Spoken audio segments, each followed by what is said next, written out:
j'espère que vous allez bien, j'espère que tout se passe super, hyper bien dans vos vies en ce moment. Ici Rosilena Fono.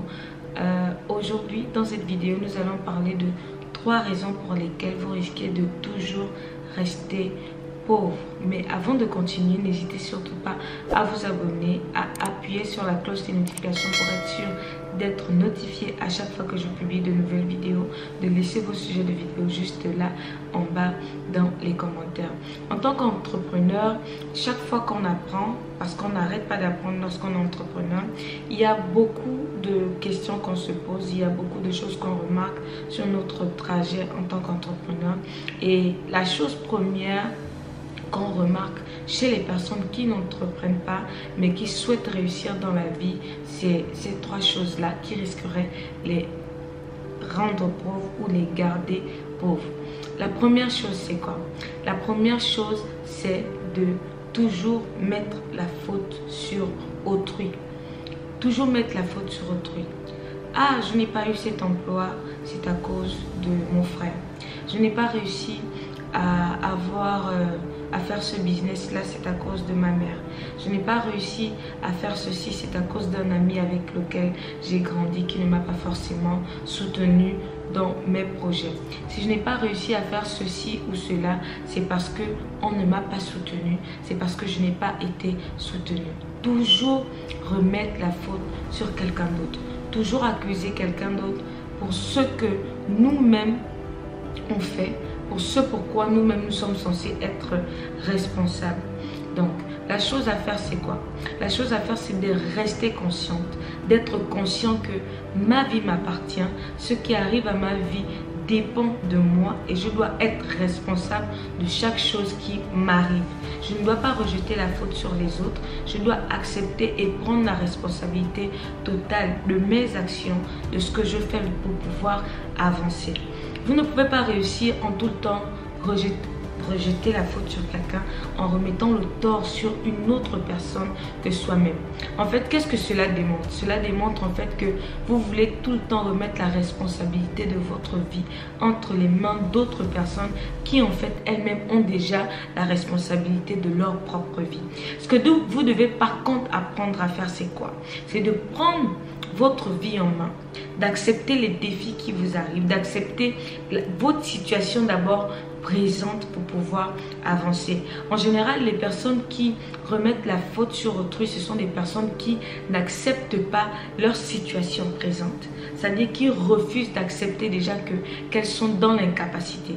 Elles se disent accepter, mais inconsciemment, elles ne l'acceptent pas. C'est la raison pour laquelle elles rejettent toujours le tort sur quelqu'un d'autre. Au lieu que si vous prenez votre responsabilité, si vous prenez l'engagement sur votre propre vie, vous allez avancer, vous allez pouvoir créer des richesses, vous allez pouvoir passer les étapes, passer les épreuves, les paliers qui vont vous permettre de sortir de la pauvreté, de vivre une vie moyenne, ou tout simplement d'abondance.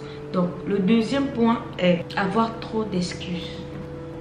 Je ne suis pas prêt, ce n'est pas encore le moment, je ne peux pas encore le faire, je ne sais pas le faire, je ne sais pas comment le faire.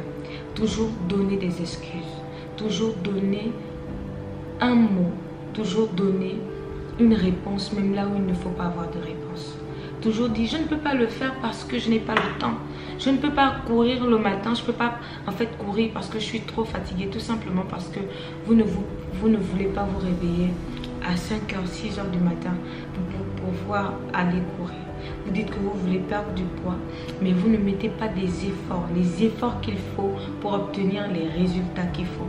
Vous dites que vous voulez être entrepreneur, que vous voulez avoir des entreprises, que vous voulez entreprendre tout simplement, mais vous êtes dépensier et vous dites que en fait je ne peux pas m'empêcher d'acheter de nouveaux habits, je ne peux pas m'empêcher d'acheter de nouvelles chaussures, je ne peux pas m'empêcher de boire de l'alcool, de sortir, d'aller toute la nuit, d'aller groover. Mais si vous le faites, comment est-ce que vous allez faire pour réussir dans l'entrepreneuriat? Vous trouvez toujours une excuse. Et lorsque vous trouvez des excuses, en fait, vous n'atteignez pas vos objectifs. Vous ne pouvez pas atteindre vos objectifs. La chose à faire, c'est quoi? La chose à faire, c'est arrêter de procrastiner. Arrêter de remettre à demain ce que vous pouvez faire maintenant. Et de prendre véritablement une résolution qui va vous permettre d'avancer en fait dans votre vie. Le troisième point. Le troisième point, c'est une mauvaise gestion financière. Et c'est ça le point le plus grave. Une mauvaise gestion financière. Lorsque vous gérez mal vos finances, vous avez 100% de chances de rester pauvre. Même si vous êtes salarié, même si vous êtes fonctionnaire, même si vous avez un bon poste, même si vous êtes ministre, même si vous êtes président de la République. Si vous gérez mal vos finances personnelles, ce n'est pas le budget d'une entreprise que vous pourrez gérer. Si vous gérez mal vos finances personnelles, ce n'est pas le budget d'un État que vous allez pouvoir gérer. Vous devez améliorer votre gestion financière. Vous devez vous faire former. Vous devez apprendre à épargner. Vous devez apprendre à vous discipliner financièrement. Vous devez tenir un petit cahier, un petit bloc-notes où vous allez noter étape par étape chaque dépense que vous faites. Si vous dépensez 100 francs, 1 euro, 2 euros, 1 dollar, 2 dollars, vous devez tout le temps écrire. Vous devez prendre des notes. Vous devez écrire. Vous devez évaluer vos dépenses. Vous devez vous dire que ce mois, j'ai dépensé un peu plus. Vous devez avoir cette capacité-là de savoir que ce mois, j'ai dépensé 200 000. Ce mois, j'ai dépensé 500 000. Ce mois, j'ai dépensé 1,5 million.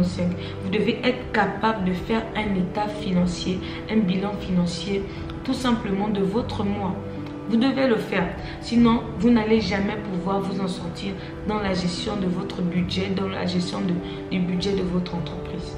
Donc c'était ces 3 points-là. Si vous avez d'autres questions, si vous aimeriez voir autre chose, n'hésitez pas à laisser ces sujets de vidéo juste là en bas dans les commentaires. On se dit à la prochaine vidéo. Bye!